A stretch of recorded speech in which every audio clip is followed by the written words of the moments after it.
ढोलक छाप जिंदाबाद जिंदाबाद जिंदाबाद। डब्लू भैया जिंदाबाद जिंदाबाद जिंदाबाद। पूजा कुमारी जिंदाबाद जिंदाबाद जिंदाबाद। छोरई पंचायत के जनता जिंदाबाद जिंदाबाद जिंदाबाद। मंगल मुखिया जिंदाबाद जिंदाबाद जिंदाबाद। भोला हनुमान जिंदाबाद जिंदाबाद जिंदाबाद। ढोलक छाप जिंदाबाद। आवता चुनाव जनी बतिया भुलई हा एहो चाची बुथावा पर वोट देवे जई हा। ए भैया 2 नंबर ढोलक छाप बटन दबई हा डबलू भैया के फिर से जीतई हा फिर से जीतई हा। घरे घरे घूम के सबके बतावे के बा हो ए भैया हो पूजा जी के मुखिया बनावे के बा हो ए चाची हो भारी मत से विजयी बनावे के बा हो।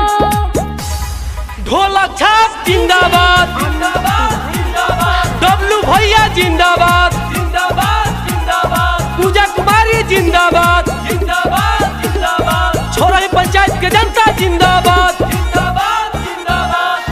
डबलू भैया शुभ काम में रहेले हाजिर हो ईद मोहर्रम कीर्तन में ढोलक बाजिनु हो डबलू भैया शुभ काम में रहेले हाजिर हो ईद मोहर्रम कीर्तन में ढोलक बाजिनु हो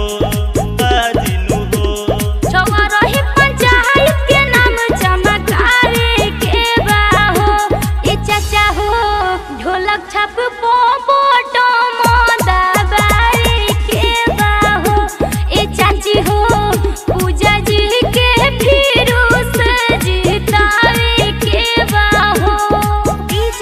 ढोलक छाप जिंदाबाद जिंदाबाद जिंदाबाद। डब्लू भैया जिंदाबाद जिंदाबाद जिंदाबाद। पूजा कुमारी जिंदाबाद जिंदाबाद जिंदाबाद।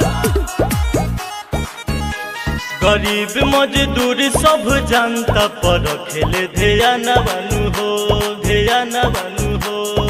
कहले से हम सने आशिक पूरी सपना बनू हो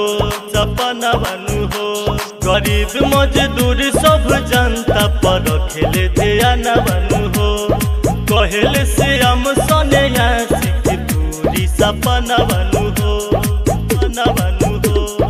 करले बिनतिया जे सबके जुटावे के बा हो ए भैया हो ढोलक छाप पोह